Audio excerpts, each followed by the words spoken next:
ഇന്നത്തെ ശുഭചിന്തയിലേക്ക് ഏവർക്കും സ്വാഗതം. ഒരു ചെറിയ കഥ കേൾക്കാം.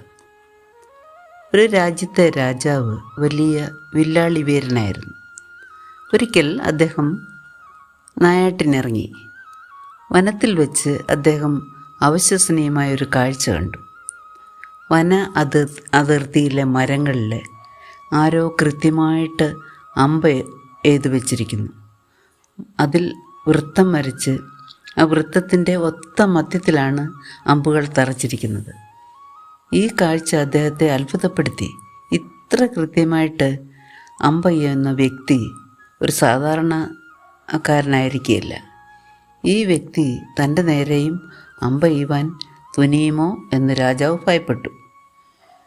രാജകിങ്കരന്മാരും പല സംശയങ്ങളൊക്കെ ഉന്നയിച്ചു. അവർ ഈ വില്ലാളി വീരനെ കണ്ടുപിടിക്കാൻ നാടെങ്ങും അന്വേഷിച്ചു. പക്ഷേ അയാളെ കണ്ടെത്താൻ കഴിഞ്ഞില്ല. പ്രജകൾ ഇതേക്കുറിച്ച് പല കഥകളും പ്രചരിപ്പിക്കാൻ തുടങ്ങി. അടുത്ത ദിവസം കൊട്ടാരമുറ്റത്തെ മരങ്ങളിലും ഇതേ രീതിയിൽ അമ്പുകൾ തറച്ചിരിക്കുന്നത് കണ്ടപ്പോൾ രാജാവിന് ഉറക്കം നഷ്ടപ്പെട്ടു.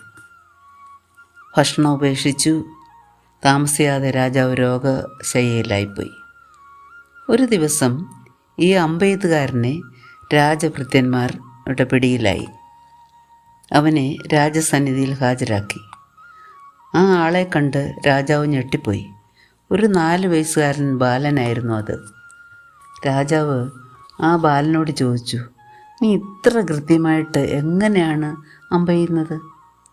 അവൻ പറഞ്ഞു, മഹാരാജാവേ, ഞാൻ ആദ്യം മരത്തിൽ ഒരു അമ്പെയ്ത് പിടിപ്പിക്കും.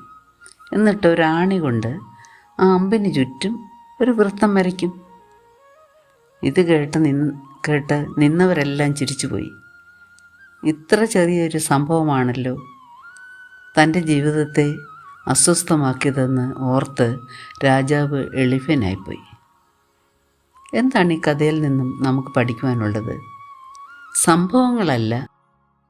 സംഭവങ്ങളെ വ്യാഖ്യാനിക്കുമ്പോഴാണ് സന്തോഷമോ സംഘർഷമോ സൃഷ്ടിക്കുന്നത്. ദുർവ്യാഖ്യാനങ്ങളാണ് മനസ്സിനെയും സമൂഹത്തെയും ദുഷിപ്പിക്കുന്നത്. അന്യരുടെ പ്രവൃത്തിയെക്കുറിച്ചുള്ള അതിരുകടന്ന ആകാംക്ഷയും അവലോകനവും നമ്മുടെ ചിന്തകളെല്ലാം പ്രവർത്തന മണ്ഡലങ്ങളെയും എല്ലാം വഴിതെറ്റിക്കും. എന്തിനെക്കുറിച്ചും അതിരുകടന്ന ആശങ്ക നമ്മുടെ ജീവിതത്തെ അസ്വസ്ഥമാക്കും. അത് അനർത്ഥത്തിലേക്ക് നമ്മളെ നയിക്കുകയും ചെയ്യും. സ്വാമി വിവേകാനന്ദൻ പറയുന്നു, കരുത്തിൻ്റെ ഏറ്റവും വലിയ പ്രകടനം നാം പുലർത്തുന്ന ശാന്തചിത്തതയാണെന്ന്. ഈ വാക്കുകൾ നമ്മുടെ ജീവിതത്തെ സ്വാധീനിക്കട്ടെ. സംഭവങ്ങളെ വ്യാഖ്യാനിച്ച് വഷളാക്കാതെ സമചിത്തതയോടെ എല്ലാം നോക്കിക്കാണുവാനുള്ള വിവേകം നമുക്ക് എവർക്കും ദൈവം തരട്ടെ എന്ന് ആത്മാർത്ഥമായിട്ട് പ്രാർത്ഥിച്ചുകൊണ്ട് ഇന്നത്തെ ശുഭചിന്ത നമുക്കിവിടെ അവസാനിപ്പിക്കാം.